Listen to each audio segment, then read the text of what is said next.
close attention here, Steve, because Matt and I are a lot closer than you think. And yes, we do have matching tattoos, Steve. And they run down the sides of our bodies so that when we hug each other, it's like a half a heart. When we hug each other, it becomes a whole heart, Steve. Like a mezpa. Yeah. But like for real. Yeah. Mezpas went out of style in like the 80s. Yeah. Well, not if you're a real man and you're secure in your masculinity. Okay, yeah. That's what makes you a real man.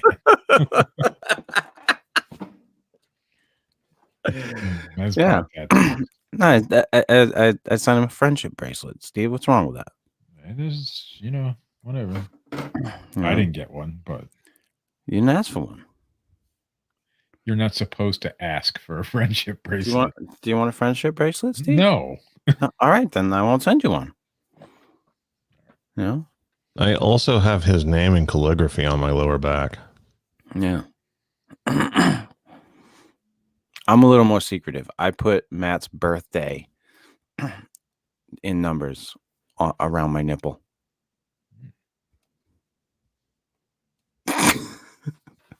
A lot of people think it's just a broken clock. Yeah. Me, not the nipple.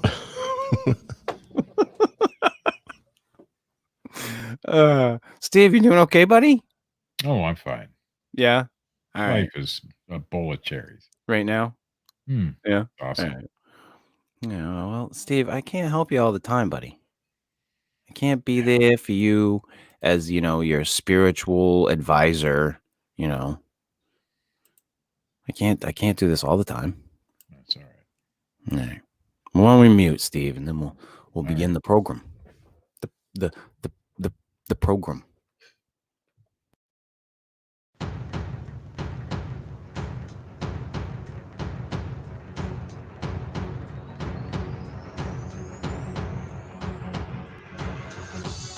Once a week, 3 laddies come together from distant lands to talk about Bigfeet, Martians, ghosts, time travel, chupacabras, and the Sweetwater legend. I think we're all huge fans of the Sweetwater legend. This is the Fortean Slip with your host, Chris York. Say no to Quaaludes? Fuck no. Wait a minute. No. Say yes. Co-host, Steve Alcorn. Like, take a break, shut my camera off, and sometimes special guest, Matt Knapp. Just accept it for what it is and just watch it and enjoy it. They don't know who you are. They don't know what you want. If you're looking for entertainment, you may have come to the wrong podcast.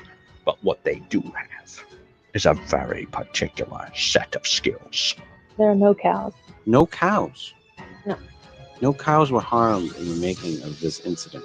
We often wish that your relationship went much like that of the praying mantis. I thought that was a reference to everything being green. Yeah, sure you did. Carry on, gentlemen. I'm going to do something else for a little while. Wow, Steve, would you like us to stop the program so you continue to do your shit? You're about to witness the strength of creep knowledge.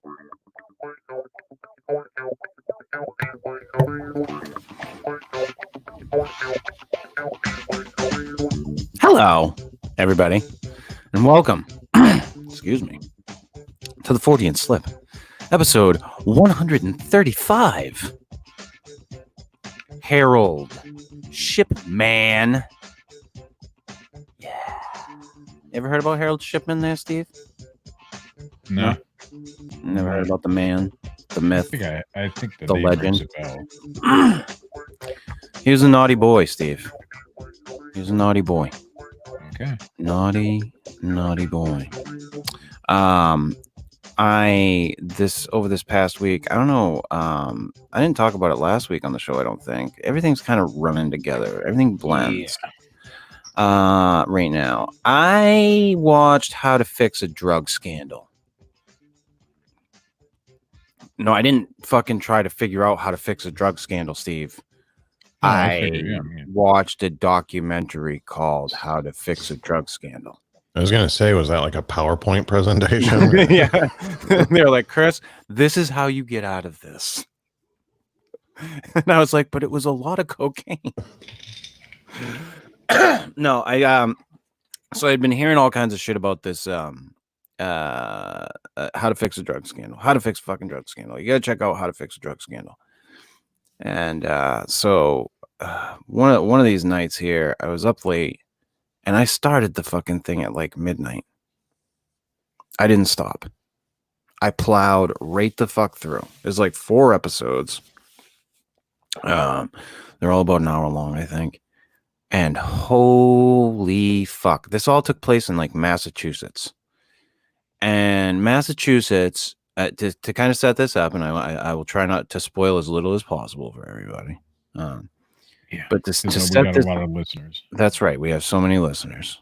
The state of Massachusetts has 2 labs in the whole entire state that test their drugs. They have one in Boston and one out in Western Mass. I can't remember where it is, like Amesbury or some shit like that. Anyway, so at almost exactly the same time, like it was happening at exactly the same time, but at almost exactly the same time, they had 2 chemists, one at each lab, that were under arrest for falsifying records and just general fuckery. So, like, that's how this whole thing opens up. And what a fucking shit show. What a shit show. If you get the time, sit down, watch this fucking 4-part barrel of fucking joy and understand and realize at the end that even when they fix shit, they really don't fix it. I mean, there were people who blatantly abused their power in government, were told by judges that they had abused their power, and they were given other jobs within the government. That was the state of Massachusetts fix, was to take them out of the Attorney General's office and put them somewhere else. It reminds me very much like what the fucking Catholic Church does with its fucking goddamn pedophile priests. Just shuffle them around.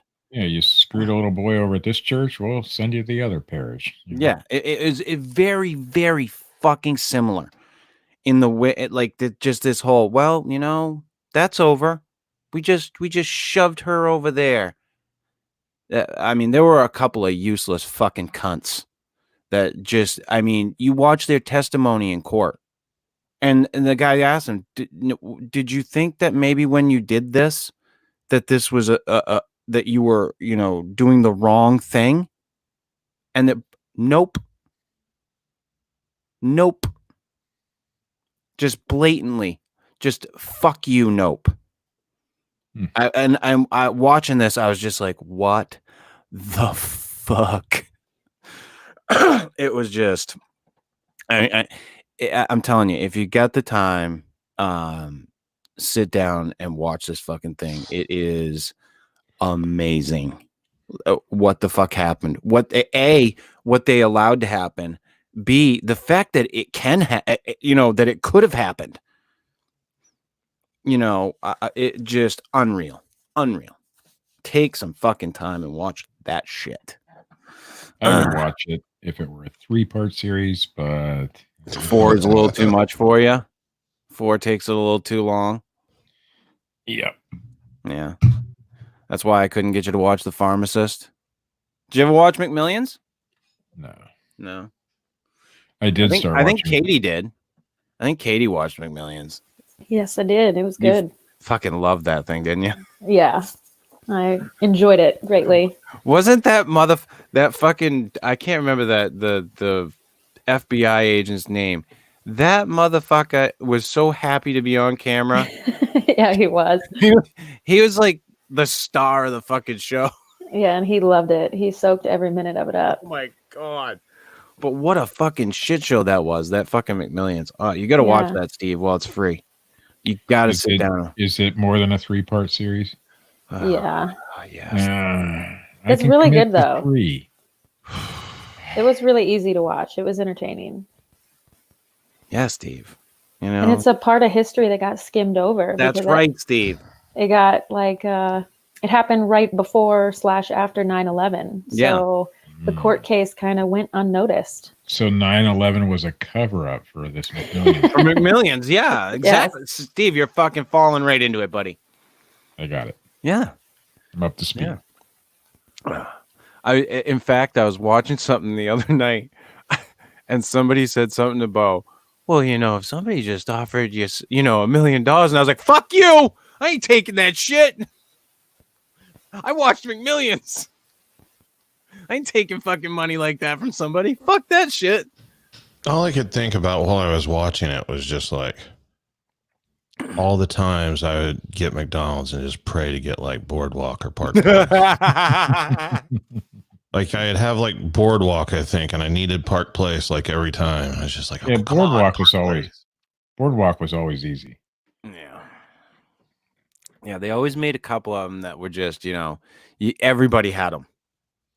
And then the rest of them you had to fucking dig for. Yeah, but little did we know that Park Place belonged to someone else. Yeah, Park Place was somewhere else. I did get a free Big Mac here and there, which Who didn't they didn't free care fries. About those.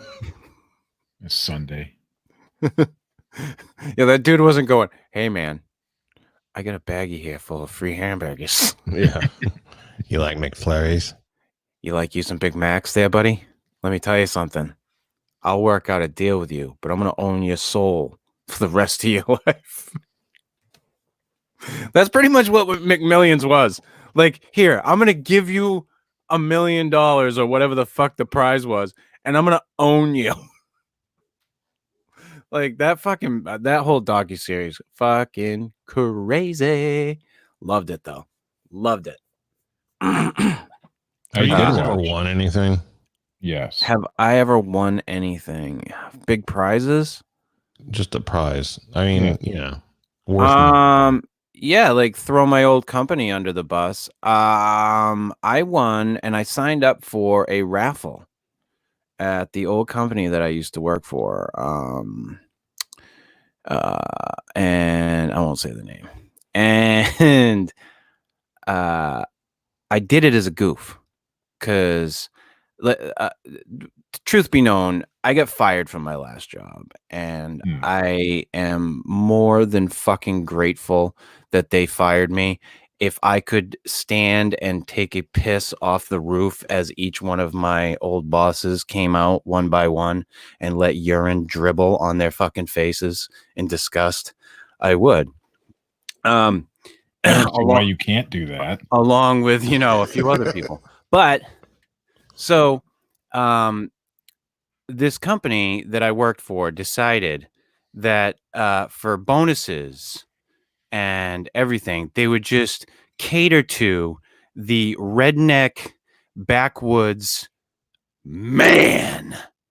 Yeah. So we got Cabela's gift cards. All right. And they would regularly give out tickets to sporting events. Yeah.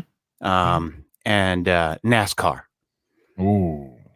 NASCAR. So one weekend, or 1 week, they had a raffle or whatever thing. You sign up. We're going to draw it later. Sign up if you want to participate for NASCAR tickets. Now, anyone that knows me knows that I love being a cocksucker.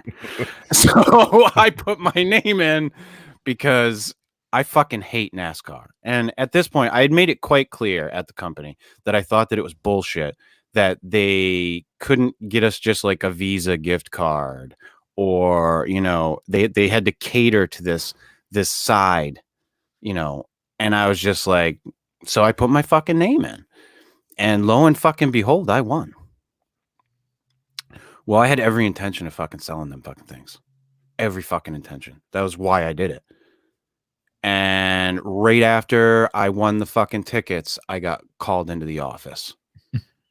And we've had too much. We had to give you tickets.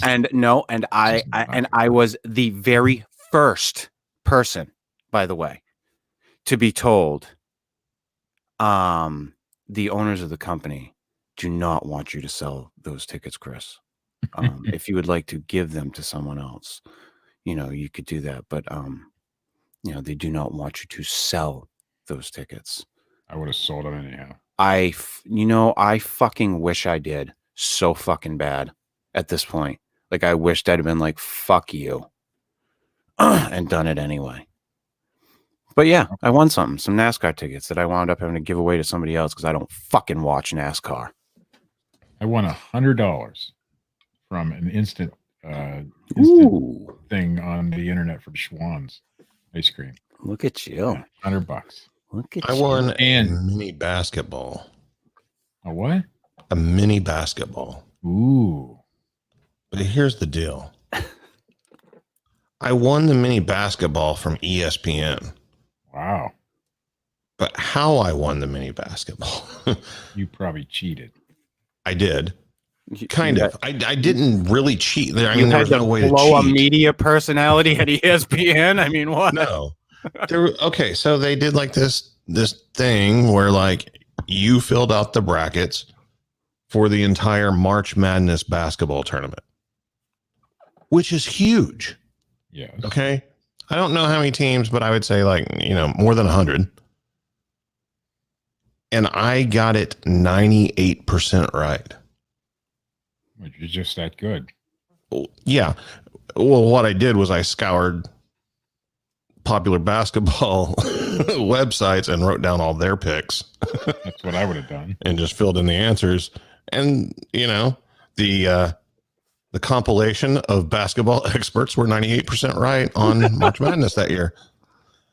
But I won a mini basketball that was worth nothing, like a couple bucks maybe. And I'm sitting here thinking, I'm like, if I had picked this 98% correctly in Vegas, I could have won millions of dollars. Oh, yeah.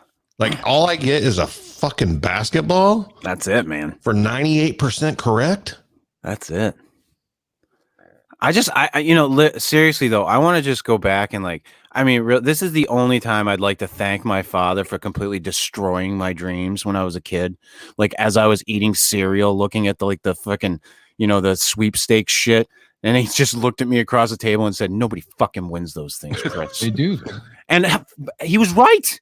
Nobody fucking wins those things. I won $100 on an instant sweep. I don't believe you, Steve. No, I did actually. And then I don't believe that. That $100 was not the grand prize. In that one, yeah, it was just a bunch of prizes, but they were all low like that. I won $50 on a scratcher. The most I ever won on a scratch is $50. I had a cousin that won 10 grand on Megabucks. I think I've known a couple of people that have won like $1,000. I've never been. I don't play that. I would get addicted to it, so I try not. There's Steve probably knows the answer to this, and I'm not excluding anybody else that would know the answer. But there's like a governor or a senator or some politician that's won like a huge lottery like twice. I don't know. Like Mega Millions type lottery. Twice. Was he the senator or the governor at the time? Yeah, I think so. Yeah, fixed. Completely fucking fixed. Fucking fixed. Did you see there where the mayor of Las Vegas wants to open up?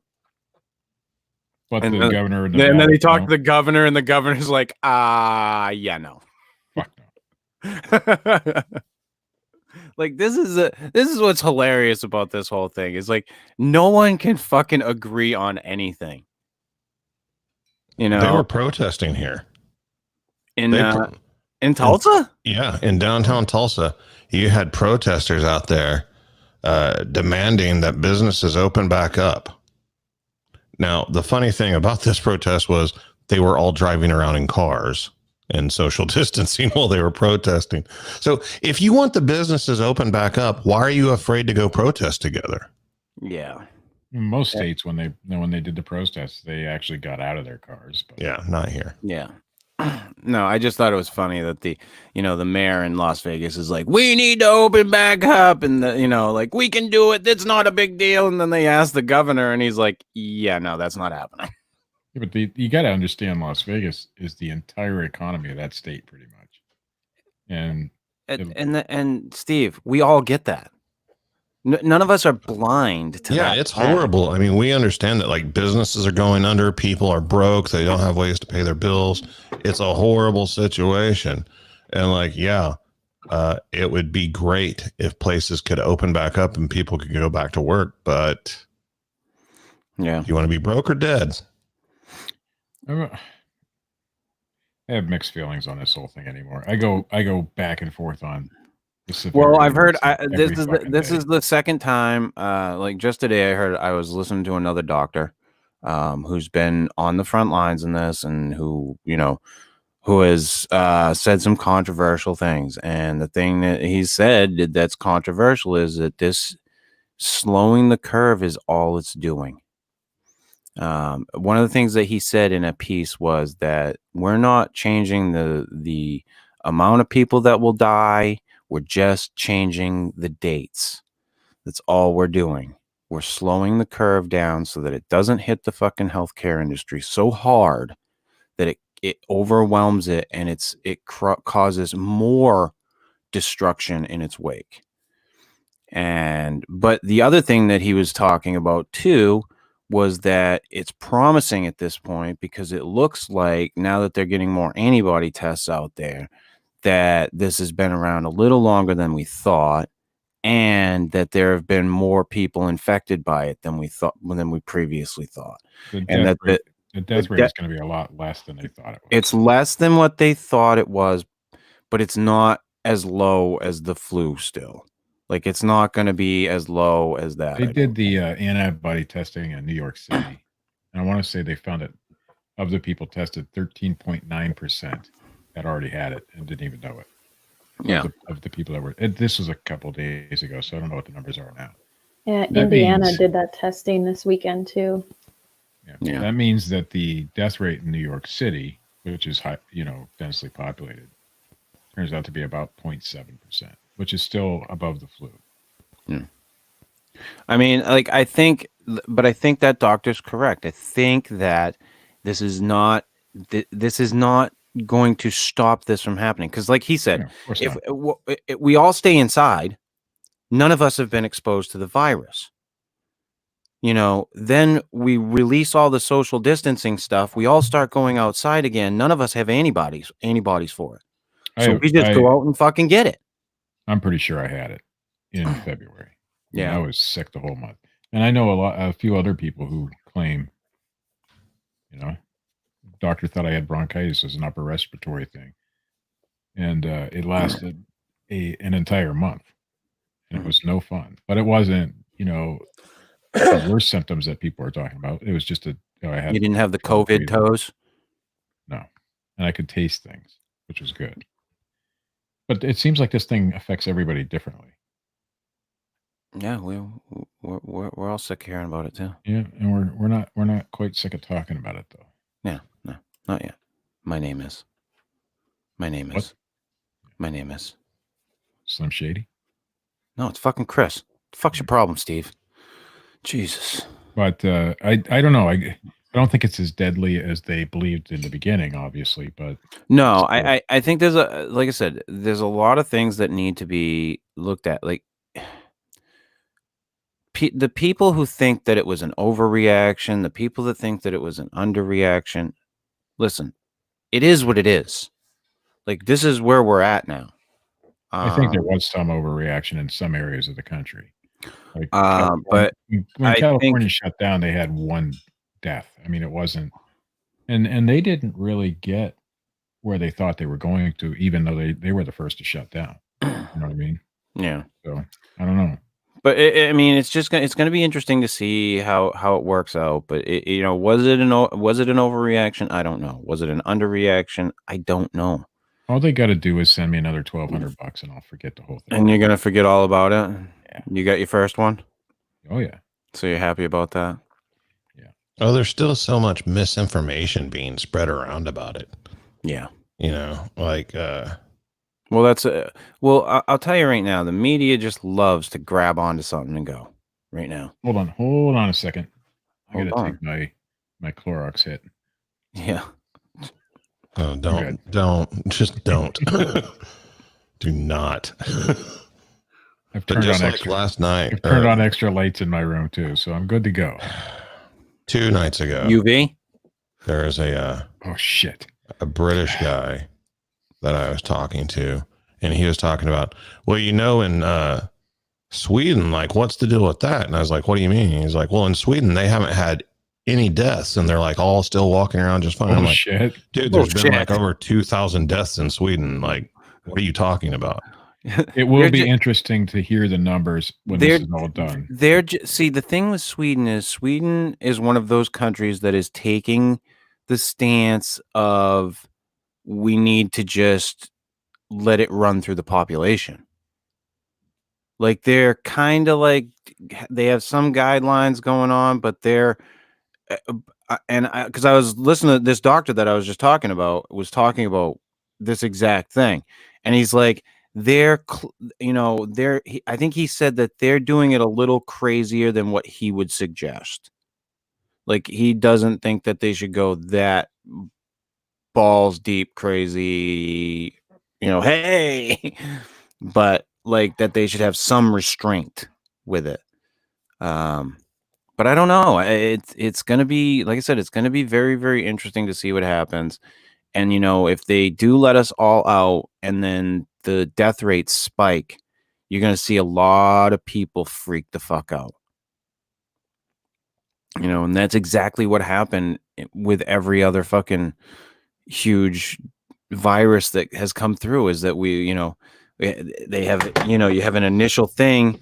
It goes by, people go back out, and then boom, you have another fucking huge spike, around the fall or winter. So the 1918 one happened 3 times. It went through 3 times. Yeah. And of course, they didn't have the medicine. I'm not gonna lie. I am fucking petrified. I'm not of it. Like I'm a former smoker. I still fucking vape. I tick a shit ton of the fucking boxes. There's Holly was telling me that they're recording these, like we were talking about those weird side things that are going on with, like the COVID toes and all this weird bullshit. She was like, now there's a thing where they're saying that people in their 40s to 50s are like having fucking mini strokes and shit. I'm like, shut the fuck up. I don't need to hear that shit.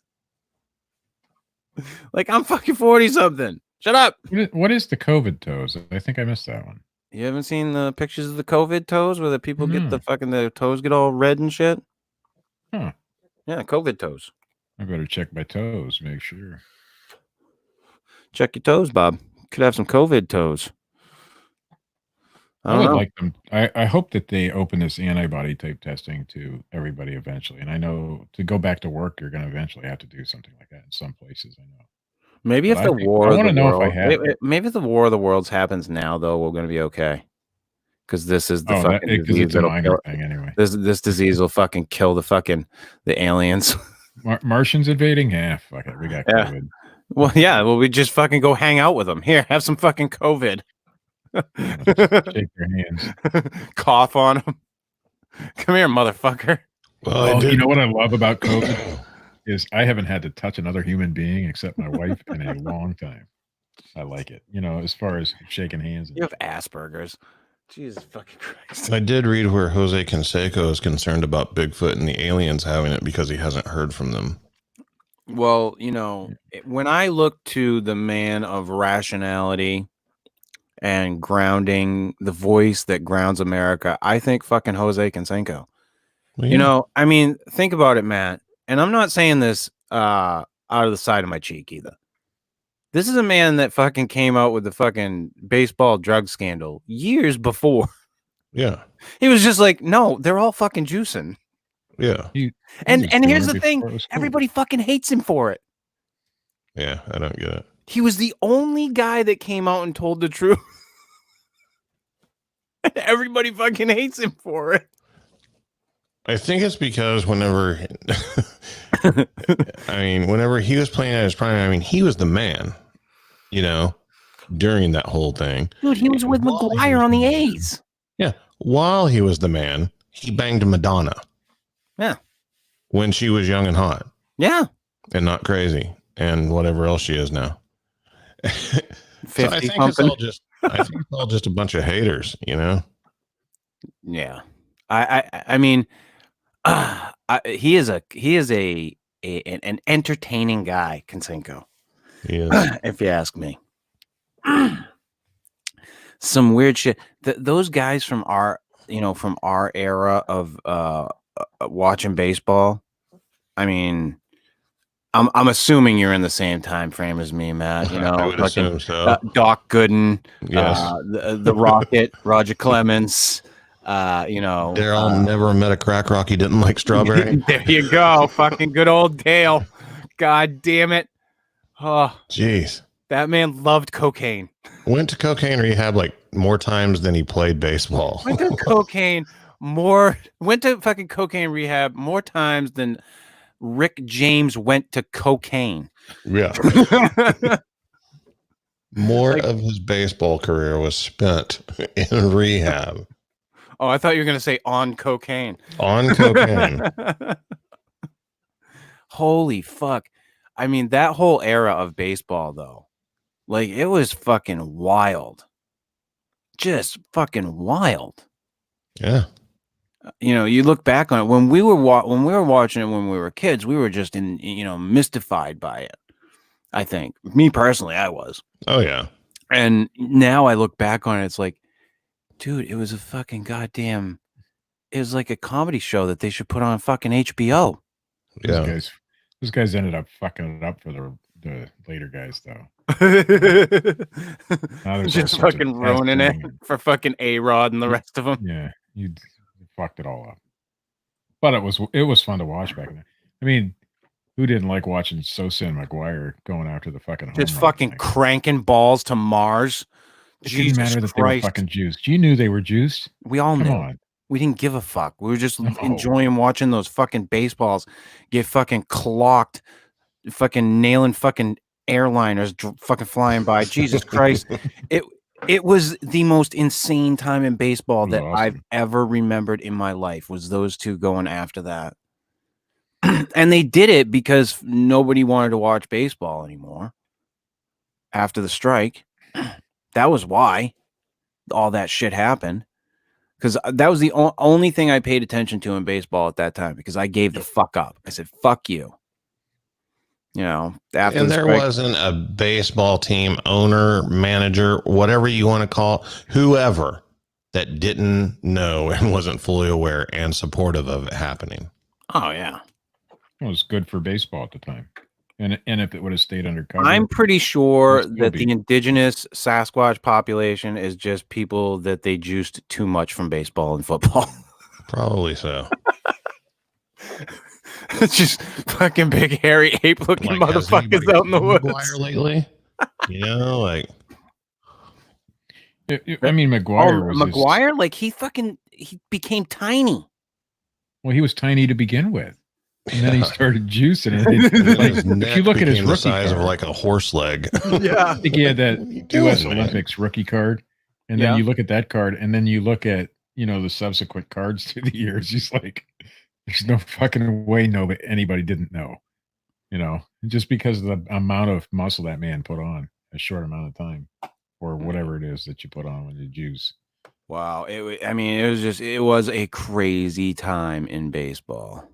Like, yeah, and I'm just like when are they ever just gonna let go of fucking the stupid shit? I mean, like, when what was it, Mantle and fuck, I can't think of his name right now. God damn it, who's the one that fucking broke it? And they gave him the fucking asterisk. It wasn't Mickey Mantle, it was the other one. The other one. Yeah, the other one. The other one. I can't fucking remember. Maris. Jesus Roger Christ. Maris. Yeah, like, everybody wanted fucking Mickey Mantle to be the one to fucking break the record. They didn't want Maris to fucking break it. And after he fucking broke it, they fucking, oh, well, we're going to put the little asterisk. Yeah. Like, fucking Jesus Christ. Baseball just needs to stop with this shit. And I'm going to say it again. I've said it before on this fucking show. Pete Rose, let the fucking man into the goddamn Hall Every of Fame. time I Shut your talk goddamn about mouth. baseball to anybody, I always add and put Pete Rose in the fucking Hall of Fame already. And Well, yeah, put you got these fucking guys. Pete- You got Sosa McGuire. You've got Darryl Strawberry, who was fucking on high all the time. And You they're have the fine. Houston Astros. Yeah, the Houston Astros, Steve. You got this whole thing going on, and none of them got banned for life. But he bets on some other sport other than baseball, and he's fucking gone. Yep. Because he might have. They bet on see, baseball. and that's the thing that sickens me about it. They want to make this example out of him, like, you fucking dirty motherfuckers. Like, none of you have done any fucking Every dirty one of them's shit in your done it. lives. You fucking. I just don't understand It why can't be about the betting. it can't. No, he it's not. pissed somebody off, fucked he somebody like the wife. Rockefellers or something. Yeah, he fucked Chris and I somebody's said it at wife the or same somebody's time. side Yeah. piece. He Yeah. did something fucking stupid, and it has not. And I just don't get it though. Every fan that I've ever talked to thinks Pete Rose should be in the Hall of Fame. Put the fucking man in the goddamn. Every Hall. single one. I don't know anybody who doesn't think that, Yeah. except the people in charge.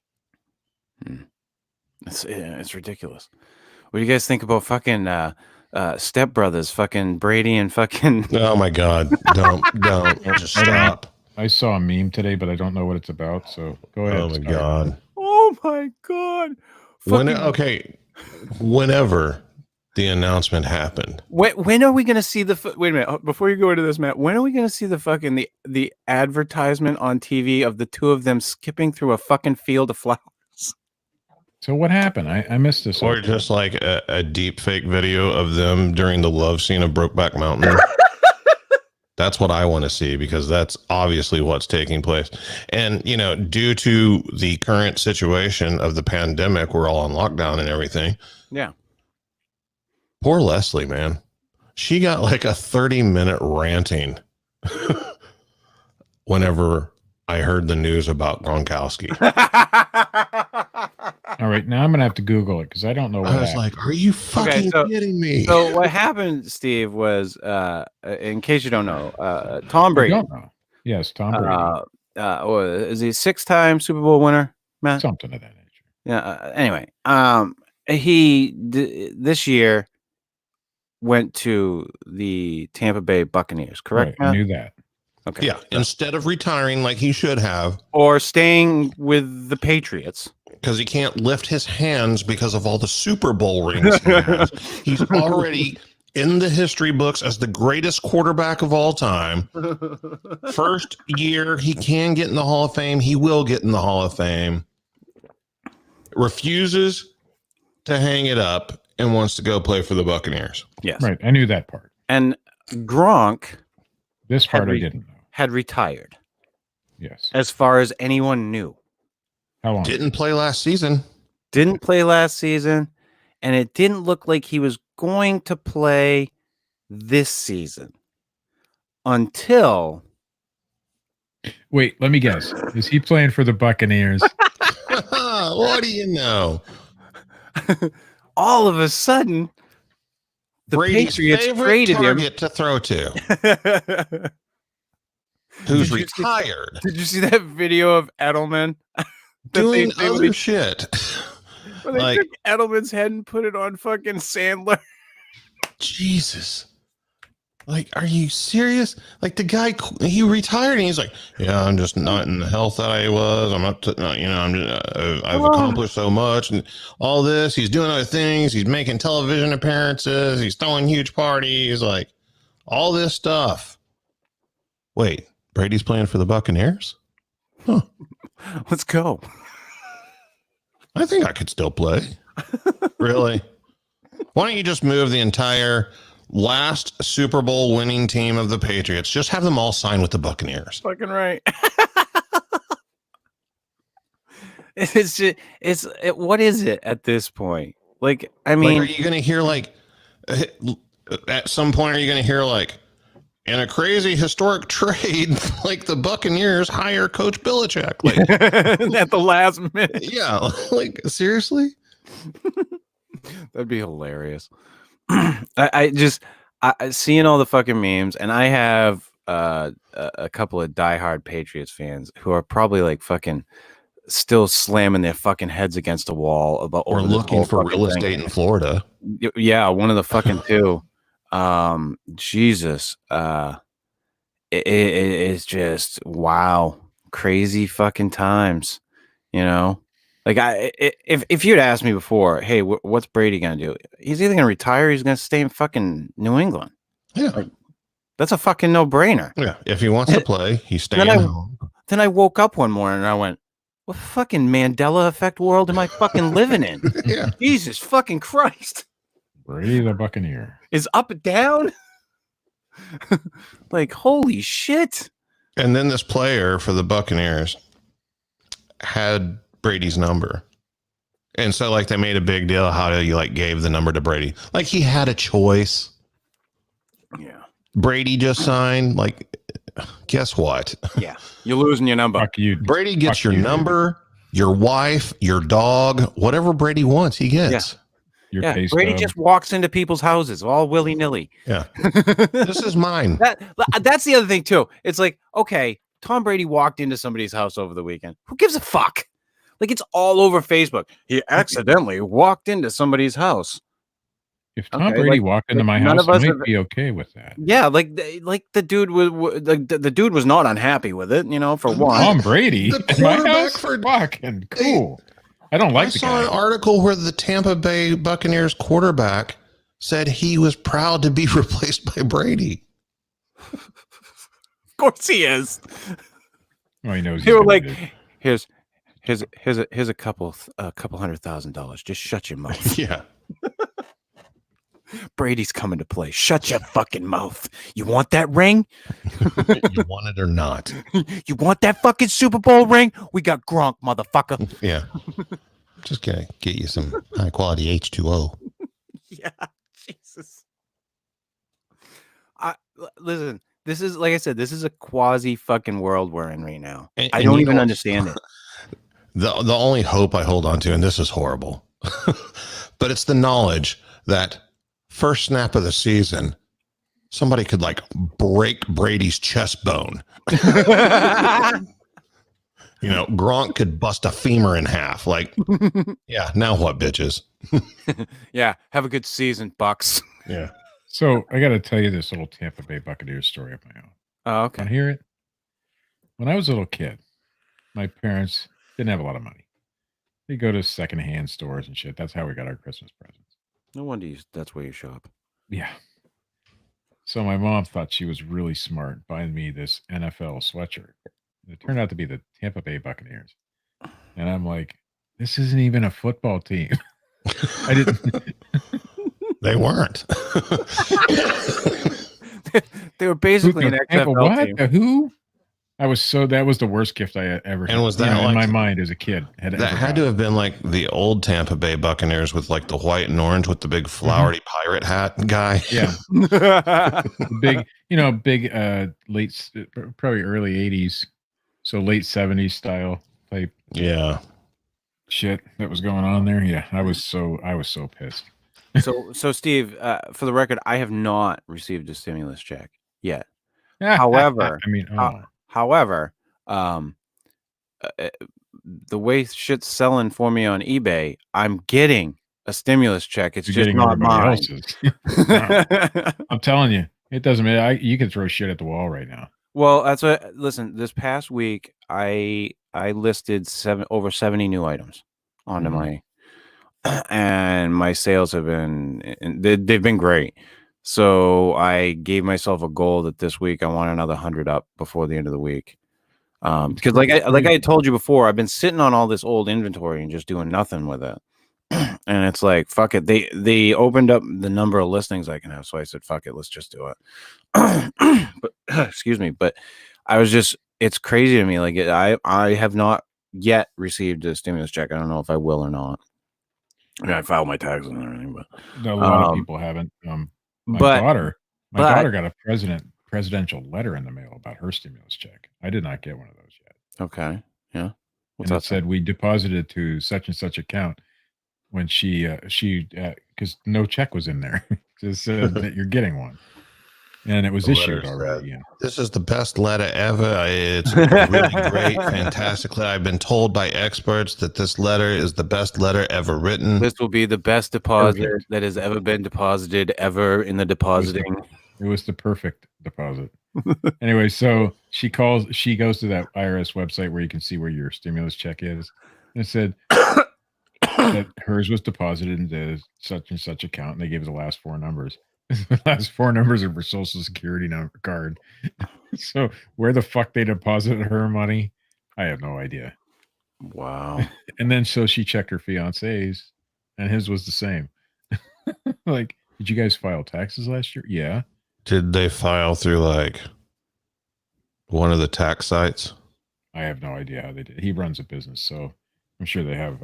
They probably got Like H&R people Block that filed through like Intuit and other tax sites like that, and like get their deposit through them. A lot of those companies are getting the deposits made into their individual accounts that they set up for the customers, because that's the information that they have on file for direct deposit. Because a lot of people, to like hurry up and get their return and everything, they'll just like on one of those income tax loan type cards or something. Yeah, or like whenever you like use a tax service and you pay them out of your return, it goes into a separate account that they set up for you. And then they take their cut and then they direct deposit the rest of it into your account. Yeah, so I don't know. The government's like sending it to them. They usually get the advance. So, which I is the stupidest idea for anybody to ever do. There's a lot of problems with the whole. Oh yeah. But they don't have it deposited ever into their own account. So you would assume they would get a paper check, but now I'll have to tell her about that. So how do they go about resolving that? I don't know. Yeah. Who knows? Like, that's the whole thing. Like, nobody knows looking into it. It's like the whole problem everybody's having with unemployment right now. You know, like the unemployment. Here's the funny thing. I qualify for unemployment. I do. And I could, because my income's gone down a little bit. I could file for it. I'm not going to, but I could. I could get free $600 a week. Now, of course, you got to pay taxes out of that. But do you think that you take it right out of the check? Would challenge the unemployment claim? Would they challenge the unemployment? Would you? What do you mean challenge it? Well, you're self-employed, so as your former employer, would you challenge the claim? Yeah, I probably would. That asshole, he quit, that motherfucker. Steve goes and gets unemployment, and 2 hours later, Steve's calling unemployment. Listen, there's a guy that came in. That motherfucker works for me. What the fuck? I didn't file for any of that stuff. Well, you're technically self-employed, Chris, because you sell on eBay, and you could file for the. I thought about it for all that shit. I thought about it, but I'm just not one of those people. I don't need it.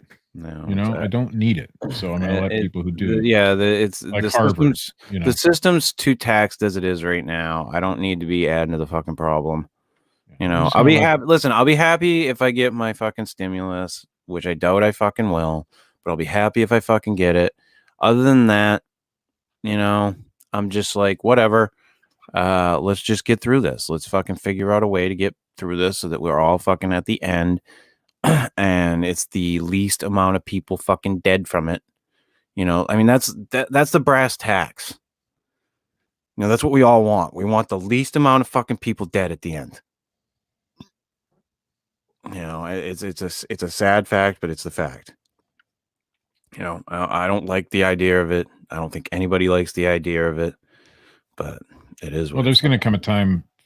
Well, you should be all right, because you can source your books wherever. You know, you can go to Facebook Marketplace, just buy another big lot of books or some shit.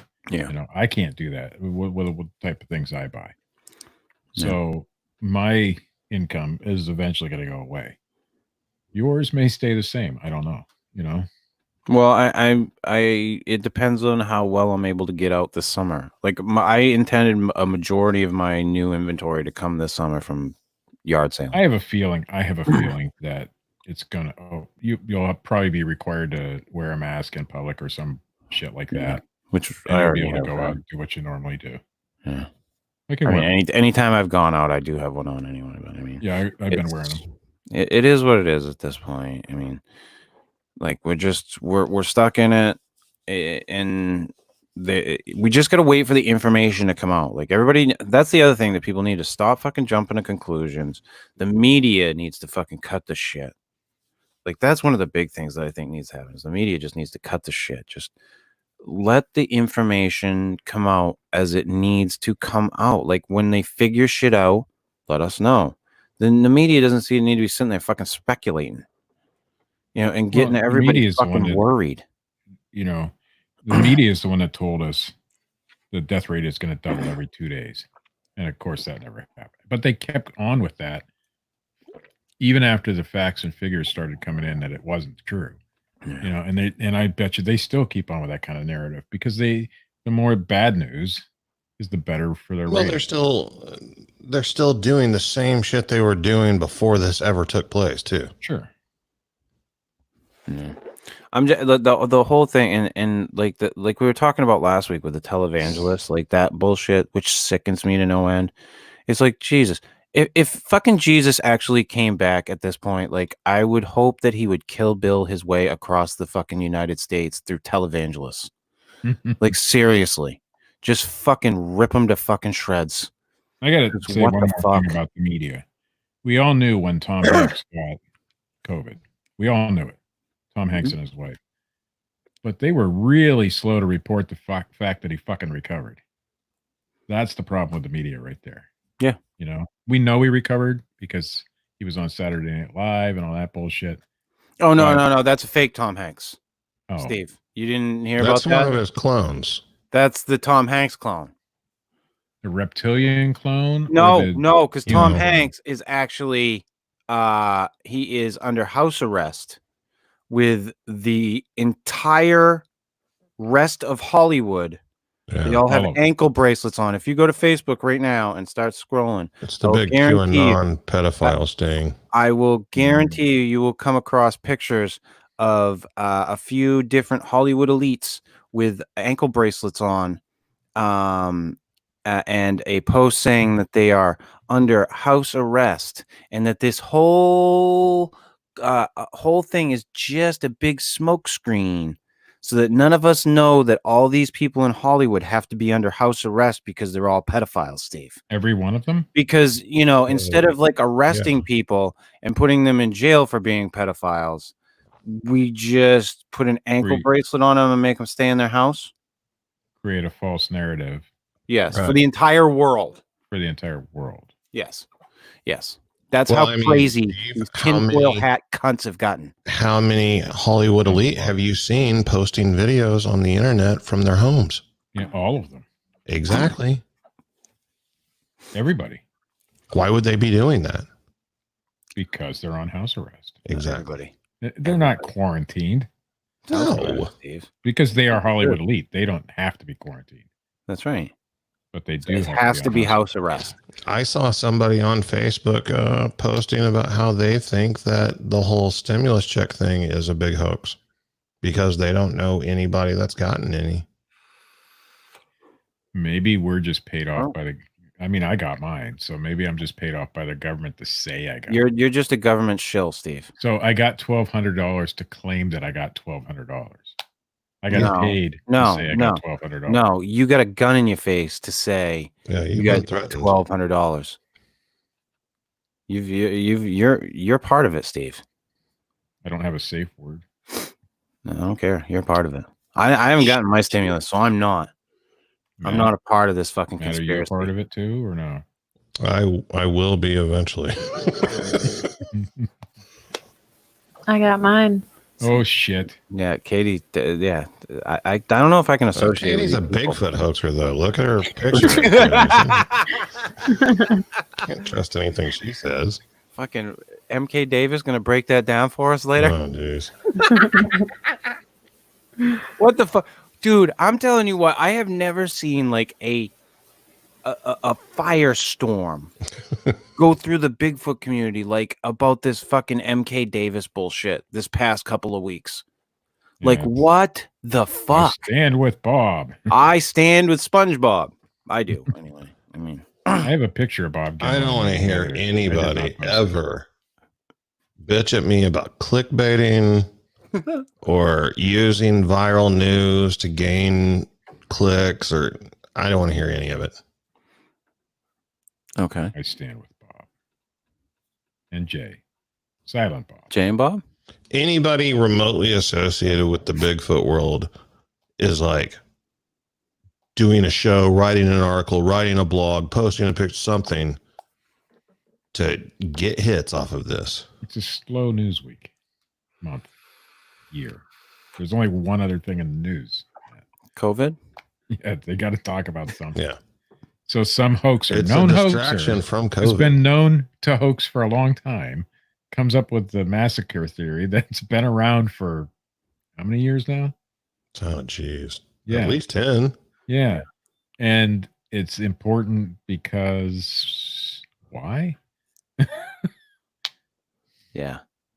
So I do have my picture of me and Bob Dylan on standby. When I saw MK Davis's videos for the first time back in the day, I was like, this is a joke, right? He's done some cool stuff. But I was like, this is a joke, right? Like Bigfoot riding a bicycle. Give me a fucking break. Hello, MK Davis here. Like fucking, I'm like, it's a joke, right? It's a joke. He's playing a fucking joke on us. Like, that was the first thing I thought. Like, he's not fucking for real. And then the more I watched his videos, I was like, is this dude for real? Like, for real, for real? Like, does he believe this shit? And I don't know if that's even the case still at this point, or if it was just a way to garner attention / hits. I don't know. Go back and look at old photos and videos of MK Davis, and then look at his current state in his videos. You think Bigfoot ruined him? Yes. Well, here's the thing I never understood about Bigfooting is like the presidency. Like that movie Bug with Michael Shannon is actually the story of MK Davis analyzing the Patterson footage. Here's what always bothered me about MK Davis. He'd do all this great analyses of these videos, but didn't know how to do a fucking screen record. He'd always videotape his fucking screen. I'm like, dude.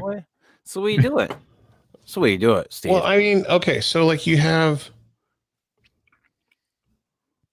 different groups of people that usually have an expertise in something whenever you're going over evidence of any kind. And MK Davis is really good at enlargements and bringing out detail because as a hobby, he's an astronomical photographer or whatever. He takes pictures of stuff in outer space.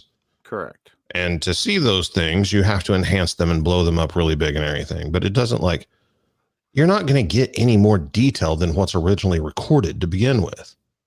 Yeah. You're just going to get a closer look at what's there in the image. Right. So he made like a life-size blow up of Patty from the Patterson film. That was the first time I ever talked to the man. I met him in person, and that's what he was promoting. And it was really awesome. And he did do a lot of great cleanup work and stuff like that. But whenever it comes to now we're going to analyze the images, no, that's where he needs to stop. He needs to pass that on to somebody else and let them look at it. Yeah. But it's not his area of expertise. He gets a lot of, I don't know if I'm sure he's monetized on YouTube and shit. Yeah. So I'm sure he gets a decent income from it. Maybe at the beginning he didn't, but nowadays, everybody watches his shit, or they did. So he's got to have a good following, even after the Massacre Theory for some god-awful reason. Yeah.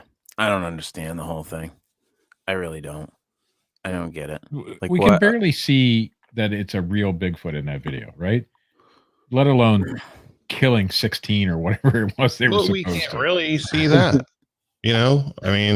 Oh, there's all The kinds of argument, debate. the debates lasted forever. So like, It's a dude in a suit. You can see the line. You can see this. You can see that. Ah, no, It's got the swinging feet are pendulum white. breasts. Jesus fucking Christ! It's got breasts. No, why would they do that? Jesus fucking!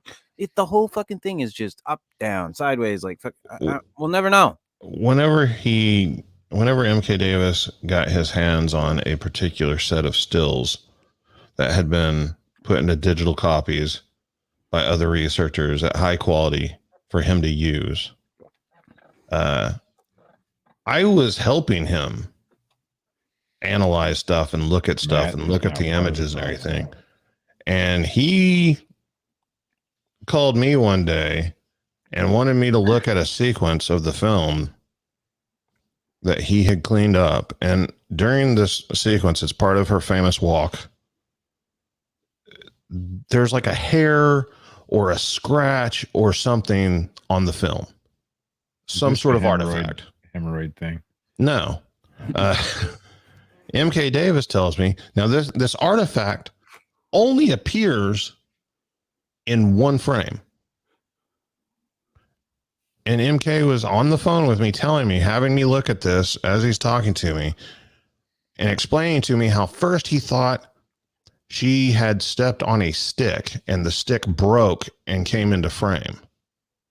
But then he realized that the film had actually captured a snake striking and hitting Patty's leg as she's walking. And she's such a hardened, tough animal with such thick hide that she doesn't even flinch.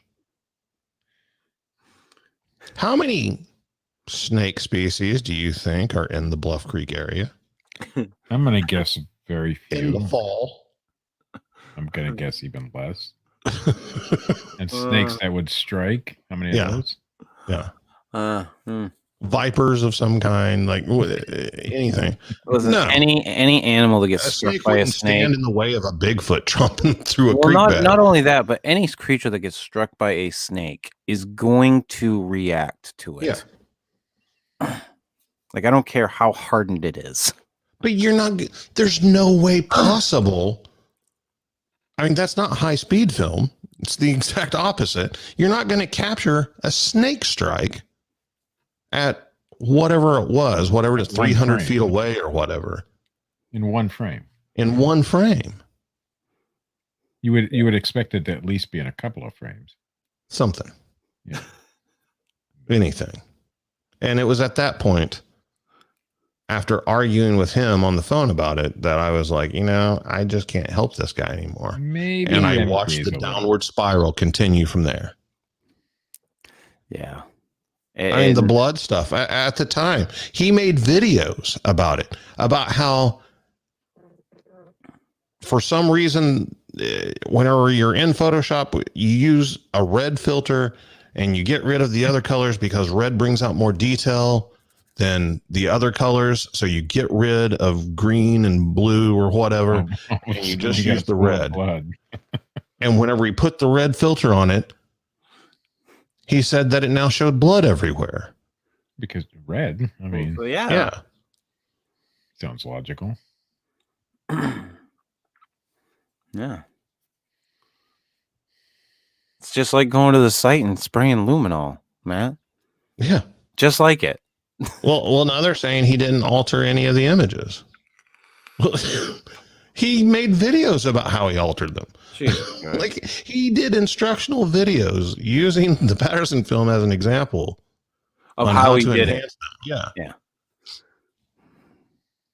Why? And why does anybody care? Outside the Bigfoot community, nobody even knows. No, nobody gives a fuck. Not at all. They don't know about the original Massacre Theory. They don't know about the current Massacre Theory. They barely know that Bob Gimlin exists. I just had a conversation with a group of non-Bigfooters the other day about they just found out that I was into Bigfoot or whatever. And one of them asked somebody else, what do you think about that old film, blah, blah, blah. And like, they were both on the same page. Like, oh, well, that was an admitted hoax. The guy that made the costume came out. I mean, it's obviously fake. Like, that's the extent of Bigfoot in the public sector. A lot of people will come out and say, yeah, that was a hoax. That guy came out and said it was. Yeah. And that's it. That's their depth of knowledge, all the thought that they give to it. Like if you tried to explain to them, well, what do you think about the MK Davis massacre theory? Like they would just like stare at you dumbfounded. Like, who are you talking about? Why does it even matter? Why you're pandering to a group of maybe a couple thousand people tops. And I'm giving it, you know, that's a liberal estimate of people who even give a fuck about this whole thing. You know? Yeah. It's never like a flasher, you know, like running around in his trench coat with his little penis, you know, like you might ripping his coat open, like, look at me. And like, you might get 50 people out of the crowd that actually see the penis, right? Yeah. Yeah. That's what it is. I mean, but this whole everybody being up in arms and I stand with Bob, like I literally want to just post on every single one of those posts, like who gives a fuck? Just say Bob who. You want to piss people off, just say Bob who. Like who gives a sweet shit? Like really, that's the thing we're gonna fucking focus on right now is I stand with Bob. I mean, I've met Bob. I think Matt, you've probably met Bob, right? No, I have not met Bob. Oh.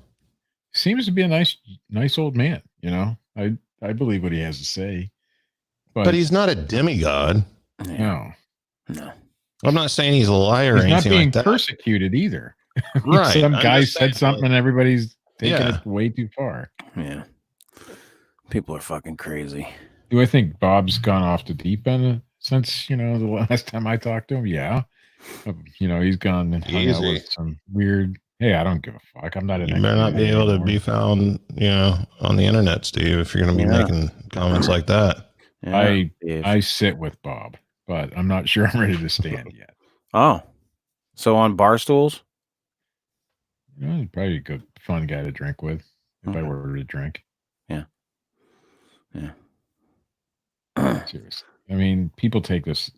That's part of the reason I got out of the Bigfoot shit. People take it seriously. Nobody gives a flying fuck what happens in the Bigfoot community. Nobody on the outside. They don't.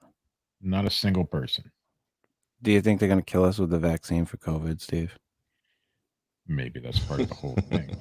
Maybe that's part of the Bigfoot thing. No, that's what they're going to weed out the Bigfoot community? Yes. Let's hope so. I stand with Bob then. Yes. I fucking stand with Bob. Jesus Christ. Now, this whole, like, everybody thinking, like, with this COVID shit that they're going to fucking kill us with the vaccine. Like, that's the other thing. Like, well, they're going to chip us. That's my other new favorite conspiracy. They're going to inject the chip. Yeah. And we're all going to take the mark. What would that serve? I don't fucking know, man. What would killing everybody serve? Well, that's I don't know. But you know, Matt, you know who we could ask? Harold Shipman. Would he know? No, but he killed people. He was a doctor. But would he know? No. So the theory came out of China, or they said that China released this on the world to, you know, kill people. Yes, there's been. But they released it on their own fucking people. You wouldn't do that. Well, I read an article just today that kind of debunks that whole idea. Of course it does. It did transmit from, more than likely, from bat to man, but it was from the handling of wild bats.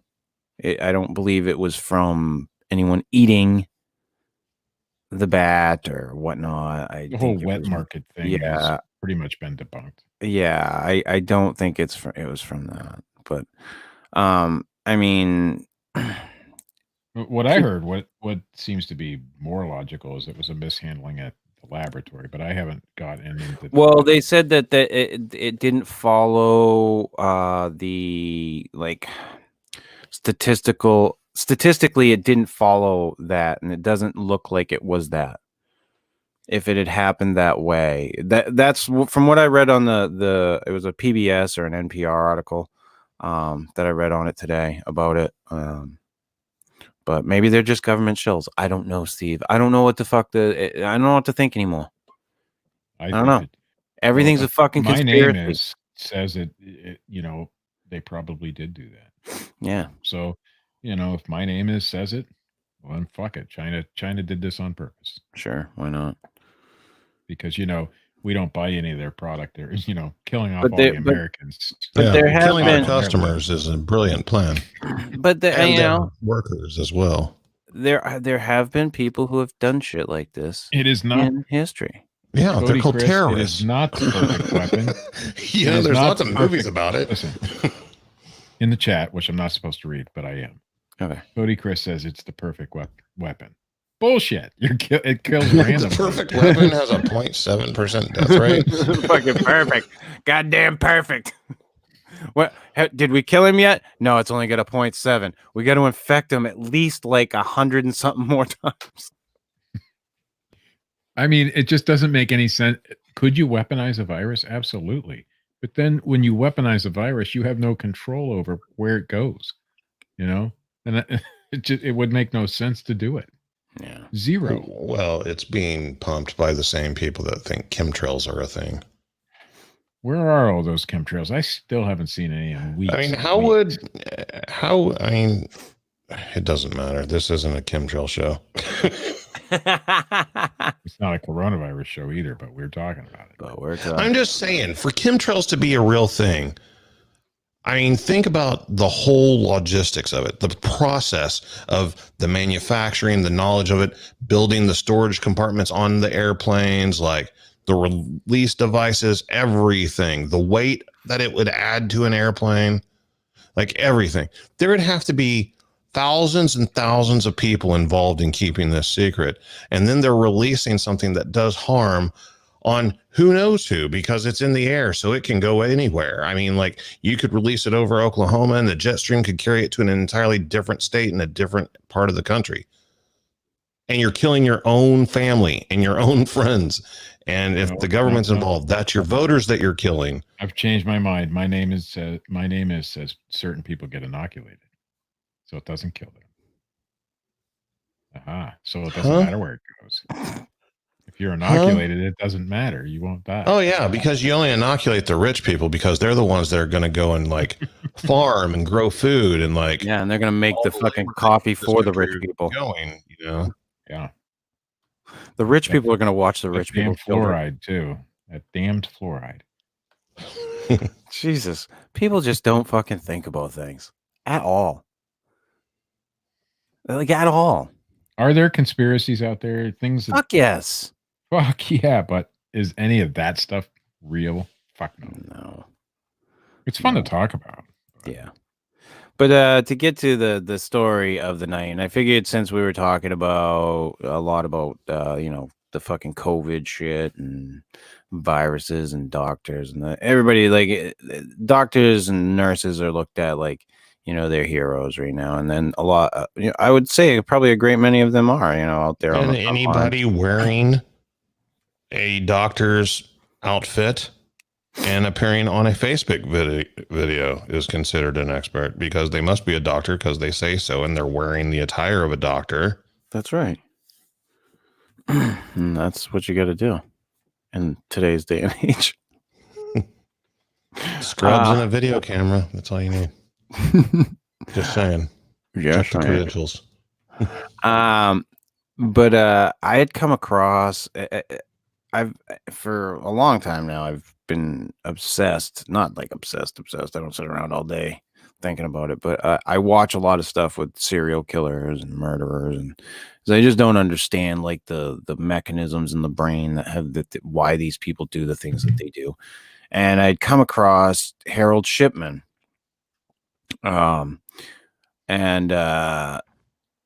Shipman is one of history's most prolific serial killers. His estimated death count is around 250 victims.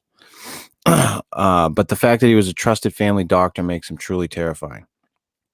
Born in 1946 in England, Harold was an intelligent young man. As a teenager, he watched his mother suffer a slow and painful death, living out her final days heavily sedated on morphine. This had a profound effect on him and made his decision to become a physician. He was highly successful in medical school and began his career in family medicine.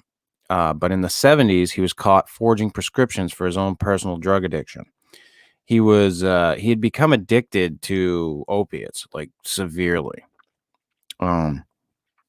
He was fined and forced into a rehab program before he went back to work at a new practice in 1977, because much like in the priesthood, they shuffled the doctors around when they fuck up too.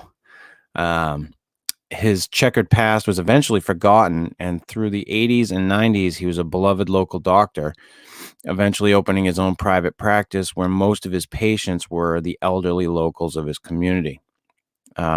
Suspicion of Dr. Shipman began to arise in the late 90s. A local funeral home noticed not just the high rate of deaths on his watch, but also the number of them who had died at home and were requested to be cremated.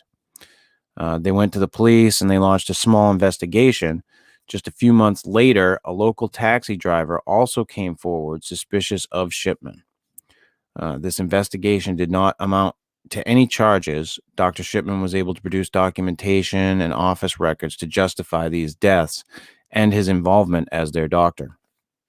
And of course, they go to the doctor, and as long as the doctor has like a valid explanation, they're going to be like, he's a doctor. Like, that's fucking how a lot of people look at this shit. By the way, for what it's worth, all those deaths are now classified as COVID-19. Yeah. It wasn't until his final victim, Kathleen Grundy, that a full investigation would be put into motion. After Grundy's death, Dr. Shipman had come forward with a copy of her will. Oh yeah, this was the icing, leaving all her inheritance to Dr. Shipman. Excuse me. Grundy's daughter was immediately alarmed by this, since she had a copy of her will that had been made a decade prior and left her inheritance to her family. Police were able to prove that this will had been forged, and Miss Grundy had been tricked into signing it. And this prompted the police to dig further back into his history and see if Grundy was the only victim. They quickly found that she was just the last of many. The story blew up in the local community, and families of his former patients began coming forward to see if their deceased loved ones were also victims. Shipman had been killing his patients for years, often making house calls. He would visit his elderly patients, and then just hours after his appointment, they would be found dead in their home. All of his victims were not terminally ill in bed, but rather sitting upright in a chair, seemingly passing away of old age in their sleep. Through testing of exhumed bodies, they eventually found that he had been overdosing his victims with morphine. They figured out that he had been forging records of them coming in for appointments that never happened, prescribing meds that weren't needed, and even writing up their death certificates prior to visiting them to commit the act. He got fucking hot-headed. He was like, I'm going to fucking do this shit. He's like one of those fucking pedophiles that fucking get caught by Chris Hansen, just fucking seething, just fucking, yeah. Fucking let's write out this death certificate. Have some lemonade, doctor. Yeah, no shit, right? 80% of his victims were elderly women, but he did have some younger victims as well. One was a 41-year-old woman who suffered from a mental illness. It was found that he had attempted to become the benefactor of her will as well. One of his most surprising victims was the father of one of his middle-aged patients. He had a man that had been treating for cancer. For months, Shipman had been prescribing him high doses of morphine to battle the cancer. When this patient's father visited Shipman to confront him on Christmas Eve about the health care he was providing, he was pronounced dead in Shipman's doctor's office. Didn't even get out of the office. In January of 2000, Shipman was found guilty of 15 counts of murder and sentenced to life in prison. He hanged himself in his jail cell in 2004 on the eve of his 58th birthday. Shipman did not kill himself. Yeah, no shit, right? But Shipman is not alone. There are many healthcare providers who have done this type of shit. Janine Jones was a pediatric nurse who killed up to 60 children in Texas between 77 and 82. She injected her victims with a powerful paralytic that caused cardiac arrest in children. Michael Swango was convicted of killing 4 patients, but suspected of killing up to 60. He started as a surgical intern in Ohio and went to work a long list of physician jobs. Spanning the 80s and 90s, he would poison his victims either through food or injection. Yeah, he's the guy who I think who just kept changing jobs. Yeah. Yeah, and they never checked his background and shit. Jane Toppin, nicknamed Jolly Jane, was a nurse in the late 1800s. She would grow close to her elderly and terminally ill patients, whom she would eventually kill. Arrested and convicted of murder in 1901, she was quoted saying, "It has been my ambition to have killed more people, helpless people, than any other man or woman who ever lived." Charles Cullen. Nice to have goals. Oh, yeah. She had them, Matt. She had them. They were well defined. Charles Cullen confessed to killing 40 patients during his 16-year career as a nurse. But through further police and for psychiatric interviews, it is now believed he actually killed hundreds more. Kristin Gilbert, a VA nurse in Massachusetts, was convicted of 4 murders and 2 attempted murders. She would inject epinephrine into the IV bags of her patients to induce cardiac arrest and then swoop in to save the day and revive them. It is believed that she didn't want to kill anyone, but was willing to risk it in order to boost her own reputation for saving lives. Kimberly Clark Fowler, a dialysis nurse in Texas, was convicted of injecting bleach into her patients, killing 5 and injuring. She was just way ahead of. She was way ahead of her time. I Way knew ahead it of was her. coming. I fucking knew it was coming. Niels Hogel, I hope I pronounced that correct, was a German nurse convicted of killing 85 patients.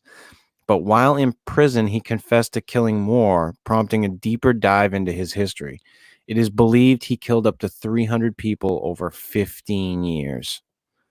When I really dug into this, like, I was just like, what the fuck? Like, the amount of people that have been caught doing this, it's pretty crazy. Katie, did you read about the nurse in, I think it was in Ireland, that did almost the same type of thing as the one in Texas? With the kids? Yeah. Yes. Oh, I mean, that's and the little kids is the one that fucking that got me. What It's was like the end goal with killing these kids? Why? She would get in with the families.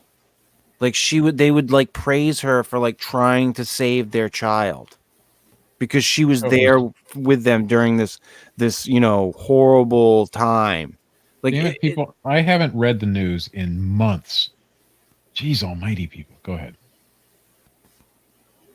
Oh yeah, yeah. Chris does the news now. Listen, we have to give fuck Dean Cooper a pass right now. Well, it wasn't fuck Dean Cooper's idea. It was that Alan Hentage's first.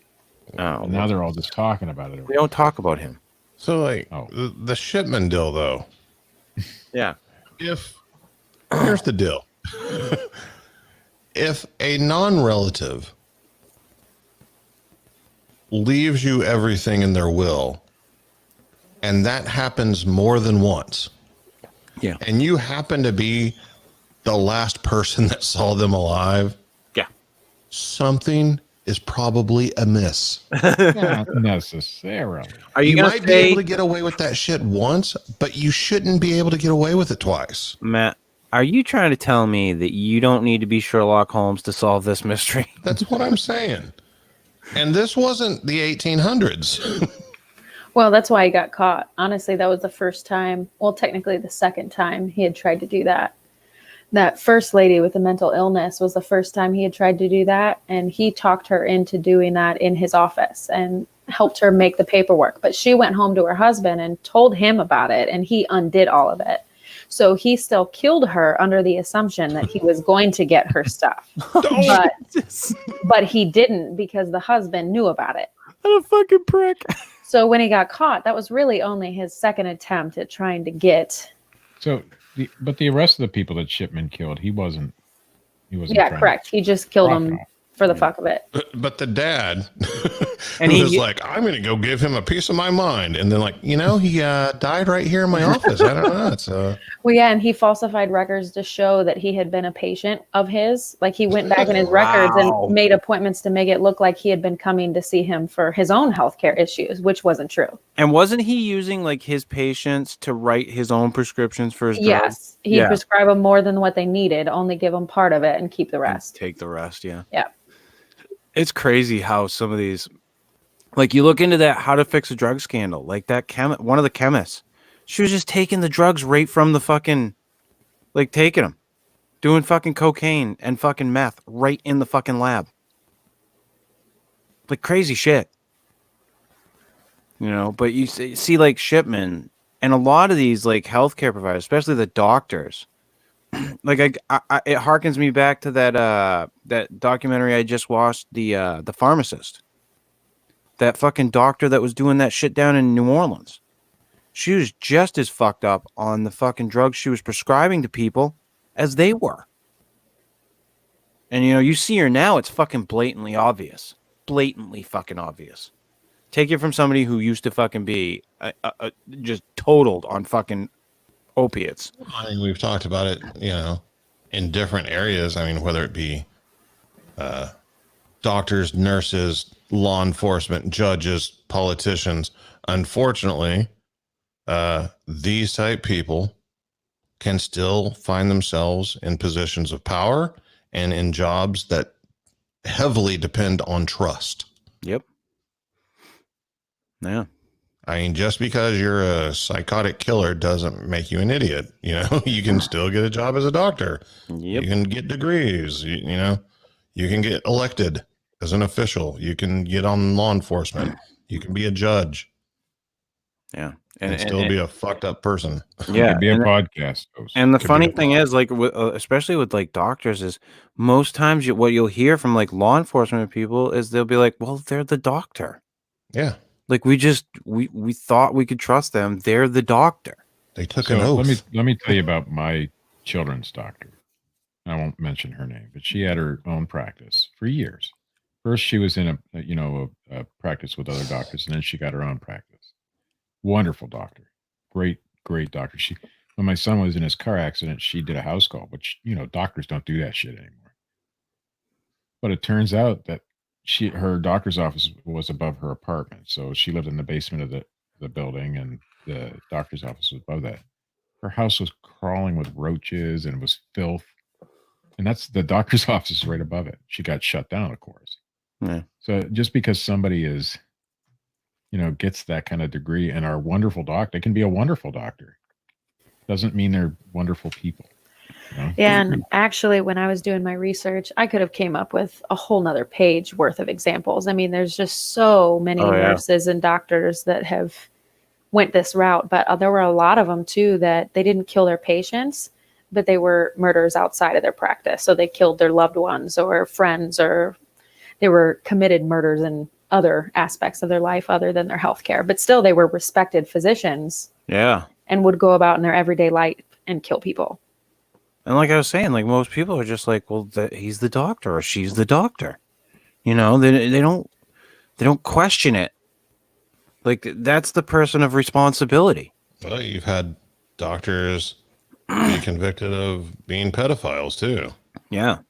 It runs the gamut. What's that? Crazy shit that dentists have been busted doing. Oh yeah. Oh God, like that type of shit. Those are some creepy fucks. Yeah. That's scary. Yeah. And that gymnastics doctor scandal. I mean, the Olympics one. Yeah. Oh yeah. Like and what's crazy is with a lot of them, like some of it, the parents kind of knew. Like in some cases, like the parents kind of knew and they just kind of let it fucking happen. And that shit went down. Like, because they were just like, well, I just want my daughter to be a star. I want my daughter to have I want my daughter to get a medal. They thought it was just part of the process and they let that fog their judgment. Yeah. And it happens with what they do with these kids, with a lot of these kids that wind up being, like Olympians. Their lives become this weird fucking thing.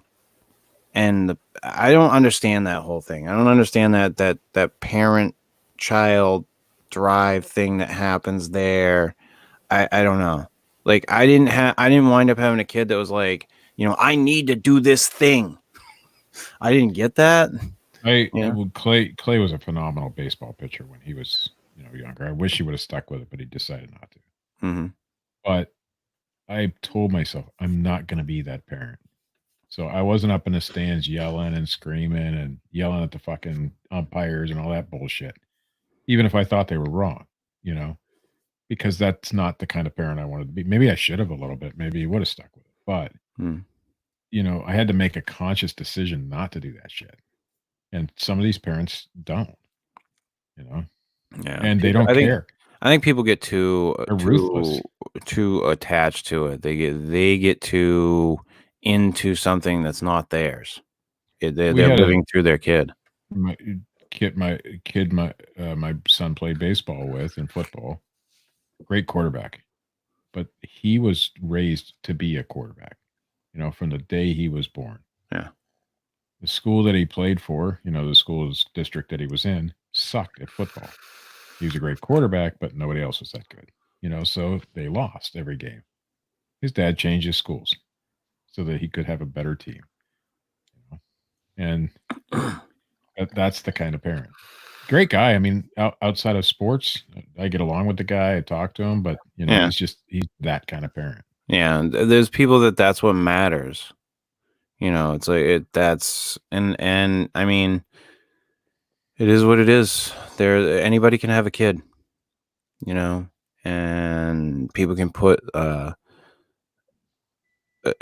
immense pressures on kids. And then there's sometimes that, kids, they want that pressure. There are some kids out there that they're all in when it comes to that stuff. And I get that too. I have a feeling the kid was okay with it, but he didn't like baseball. So he ended up not playing as much baseball, but football, man, that was it. And he'd play on leagues all year long, different leagues around, indoor leagues, outdoor leagues, summer leagues, winter leagues, didn't matter. He was always fucking playing football. By the time he gets to, college, his body's going to be so fucking battered he won't be able to play anymore. Yeah. It's fucking stupid. Yeah. But yeah, like I said, I figured, I'd come across all these healthcare killers. This like Katie was saying, she could have kept going. There's a slew of these motherfuckers out there. And I'd come across Harold Shipman. It was either on Amazon Prime or on Netflix. I watched a documentary on him, and I was like, holy fuck. Like, because this all happened in England, was where he was practicing. And just the shit that he got away with, just, it shocked me. I was like, what the fuck? Because, like I said, those are the type of people that we look to. We look to them for help. And to have those be the people that are, killing people or, breaking people's trust. That's where it gets crazy. Their thing is, though, that they're the easiest ones who, they can do it because you trust them. So yeah, it's easy. Well, and the people that are like that, they know how to seek out the people defenseless. The defenseless people that they can fuck with. They didn't ever have to earn your trust. They already had a position where they had your trust because the minute you walk through their door, they're in a position to break that as well. Yeah, and not even you would never know. Yeah, they come from a position of leverage already, and it's sad that some people use it in a negative way, but it is what it is. We're human beings. People make mistakes. People go down wrong paths. We're human beings. Like Matt was saying, anybody can get into a position of power. Good people, bad people, indifferent people. I actually have an experience of a doctor kind of taking advantage of that power. And I had a OB doctor that I saw for years, loved the guy, had a great relationship with him, and he totally ended up breaking HIPAA and sent me tickets to go to a business convention with him. And like, oh, it was so fucked up. I switched doctors so fucking fast. Talking about breaking HIPAA, I have a doctor who Wow. How was the convention?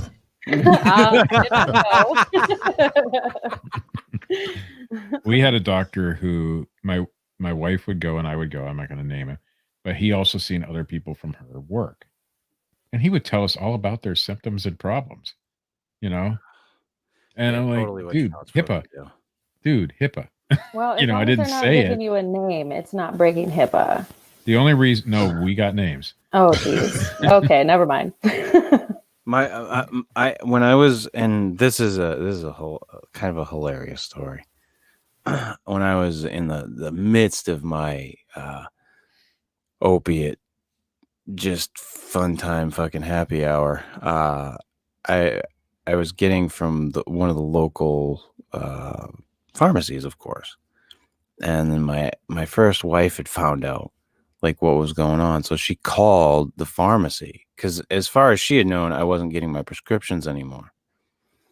Well, she called him and they told her over the fucking phone, yeah, he's on this drug, which is a blatant violation of fucking HIPAA laws. So I'm like, fucking, they violated my fucking HIPAA rights.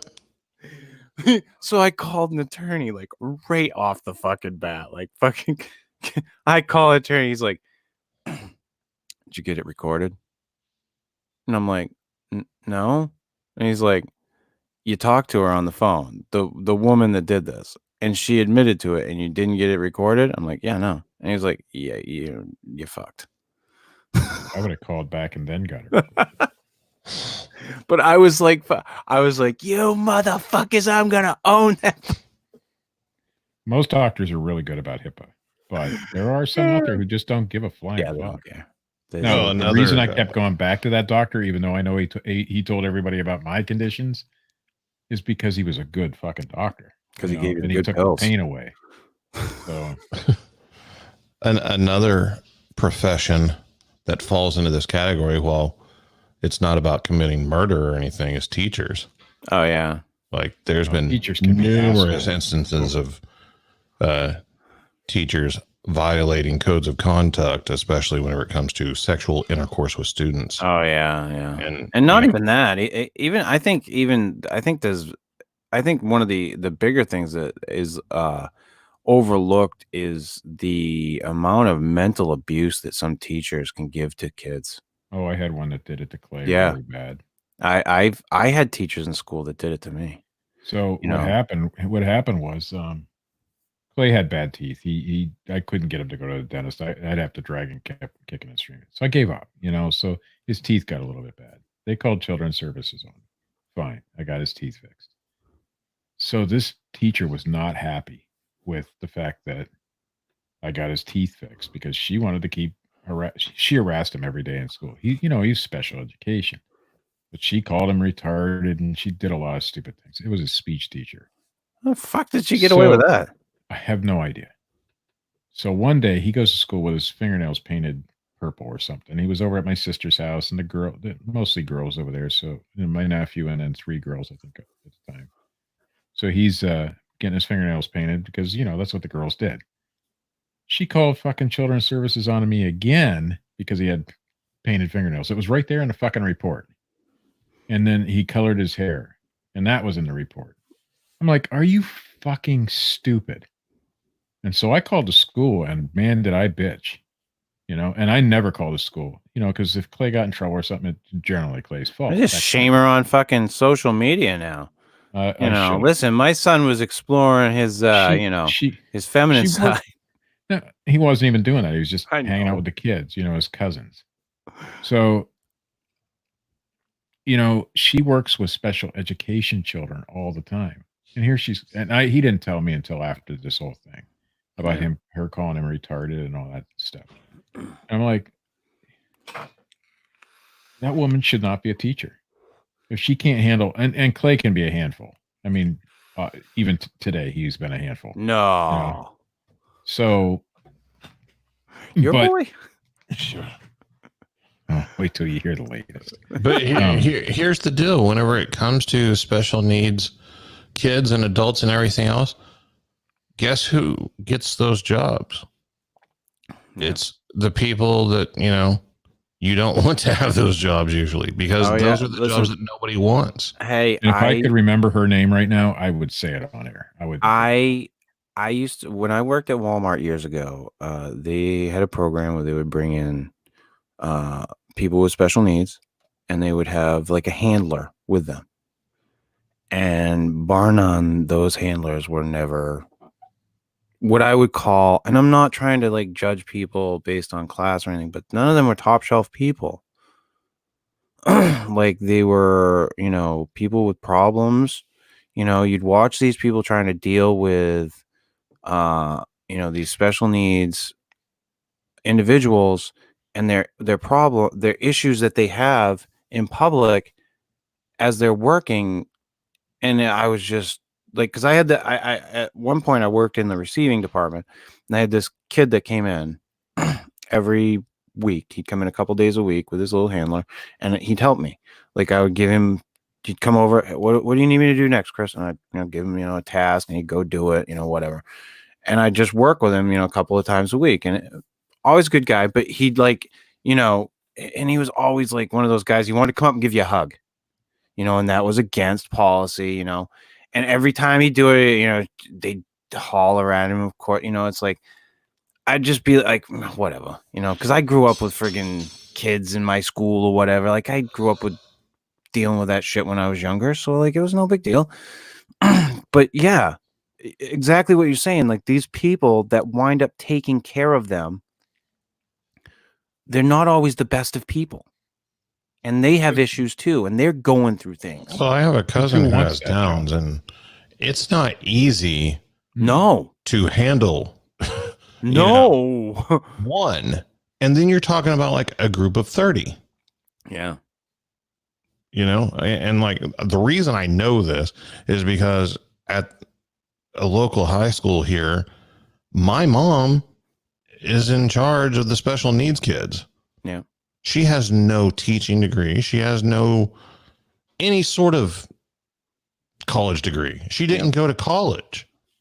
Her career was in hotel management. And then she started working for the school system in the capacity of handling payroll. And then from there, started working in like the office and stuff for the school, and they're like, hey, we need a special needs person to handle the class, like, are you interested? Well, she had always been around my little cousin, she had babysat him and everything, so like she was more knowledgeable than your average person. Right. But still, you're talking about like, okay, well, now you have like one of the kids, as a matter of fact, in her class, like ran off from school one day and went and like raped and killed 2 people and is in prison for the rest of his life. Oh, I mean, you're talking about like, it's not just kids with Downs whenever you're talking about these kids, It's all kinds of people. It's all kinds of people. These people can't handle them. We had one guy, I remember, we had a couple of deaf guys that came in and worked too. Like they came in on that same type of program, and there was one of them that was real quiet. Real quiet. He'd come in, he'd talk to you, he was real quiet. And then there was another one that was wicked animated. He was fun. He was like wicked fun, and we'd try to talk to him and shit. And come to find out that the quiet one, like a few years later, was in jail for fucking molesting kids. Like we were all like, what the fuck? Like, like we all thought he was like quiet and just kind of strange and stuff, but like, what the fuck? So anybody, it can be anybody. Yeah. That does these weird things. Like it just so happens in like the cases of these like nurses or doctors that they're people in positions of power. But it it happens all around, and it's sad when it happens, I think. And I think most people would agree with me that it is very sad when stuff like that happens, when people in positions of power take advantage. We joke about the whole fucking Harvey Weinstein bullshit that was going on, but that was definitely a blatant abuse of power. And one that's been going on for Forever. ages. Yeah, One, and there was a that's time when why- that was acceptable. What's that, Katie? that's why I was so betrayed by mine. I had Oh, been yeah. seeing my OBGYN for like a decade at that point. And like, I really genuinely thought I had the best doctor. And then he went through a divorce, and then it was just so bad that it's like, I trusted you in a time of need, and he totally took it as an opportunity to come on to me. And it's like, that's not what I need right now. You know, like, Yeah. it was like that ultimate betrayal of trust. I'll never forget, like, when, right after my first wife left me, I had an 18-year-old that was fucking hanging all over me. And at first I kind of like was like, all right, yeah, whatever, you know, I kind of played into it. But the more and more I was just like, I felt like I was like taking advantage of something. Like, so I just bailed out of it. I was just like, I can't do this. This is like, it just wasn't right to me at the time. It was because I had known her for so long, you know, and she'd been like, as a teenager, like, and then she'd become an adult, and like, nope, I can't do this. This is fucking not right. Can't fucking do it. Because everybody talks about, you know, how, I'd like to have a nice younger woman, you know, like as they get older. Fuck it. No, I was like, nope. Well, Whenever like, you're fuck talking that. about, you know, these people in positions where we trust them and everything, so they get away with it, you know, for a lot of reasons, but like, you don't expect it because you think you know them, Right. you know, and Yeah, in a lot of cases, yeah. And like in Katie's situation, you know, she had been going to that guy for a decade. You know, that's And the never would have thing. expected that. Right.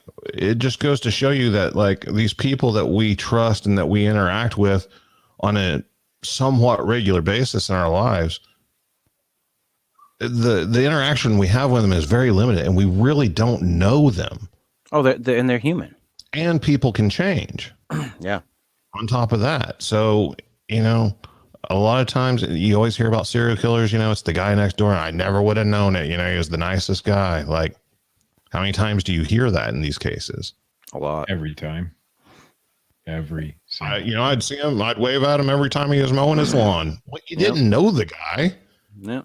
And actually, this guy, he he's like the number one OBGYN in the city, and he's on TV. He does like a little news thing every other week about, you know, healthcare, and every time If anybody wants to know who this guy is. Anybody wants to find him. Yeah.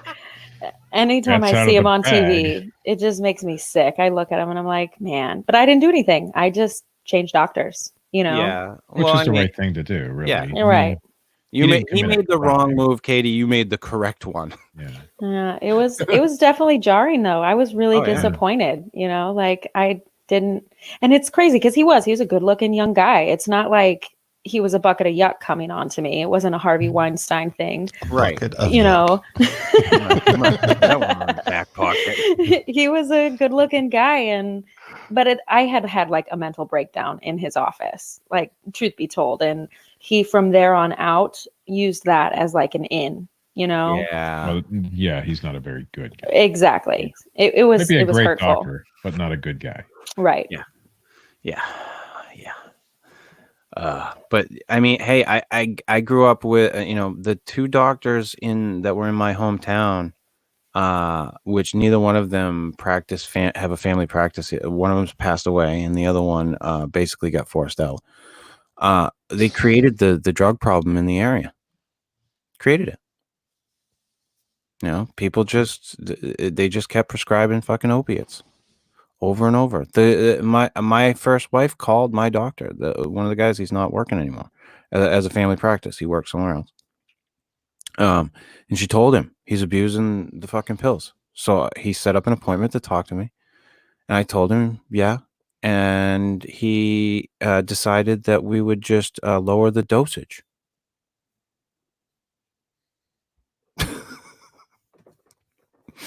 Which I was at the time all for. Yeah, sure. Okay. All right. And You're I still will gonna increase the frequency I get my prescription filled. Yeah. Exactly. But yeah, I mean, it's a strange thing that happens when you have these people in positions of power and trust, and then they break that, and it's Well, scary. you got to keep, if he keeps prescribing that to you, you got to keep going back to him. Well, yeah, You know, damn Skippy. or he's getting a kickback from the He's suitor. getting a kickback. No, that should be illegal. It was I don't definitely think- it was I definitely don't a think kickback doctors should be thing. getting kickback. That whole era was definitely kickbacks. I don't think they should ever get a kickback from a pharmaceutical company, because that creates problems, just like you know Yeah, that. yeah, it's a sick cycle. But on that note, I'm gonna wrap this fucking thing up. This has been the Fortean Slip episode 130 fucking 5. Harold Shipman. If you like this shit, hit the little thumbs up button. If you don't, hit the little thumbs down button. Leave a comment. Subscribe. Go find out who Katie's doctor was. You know, that could be your fun little homework assignment this weekend. Don't encourage people to look up where I live, Chris. Oh, they've please. already done it. They've already. Well, I'm not on Facebook anymore, so good I luck. know. I know. I can find it. Go check out our good friend. Go check out our good friend Matt Knapp at youtube.com/Bigfoot Crossroads and youtube.com/Cryptid Tales. You can check us out on Anchor at anchor.fm/the Fortean Slip. The show will not be up until tomorrow. I do not know why everything's taking so long to process on YouTube when it's a live show, but that's just the case. So don't know what to tell everybody. Sorry. Go check out old Phil Poling over at youtube.com/Parabreakdown. Check out our good friend Dred Funn over at dredfun.com and youtube.com/Dred Funn. And check out the boys over at High Society Radio at gasdigitalnetwork.com. I got to get in touch with Johnny and see what his deal is, because I know he's been doing shows, so I'll probably get him back on. We will be back next week, where we will take on the 5G conspiracy. All of them. What are the 5Gs? All 5. You'll have to stay tuned until next week, Matt. Yeah. Dun, dun, dun. Until then, see ya!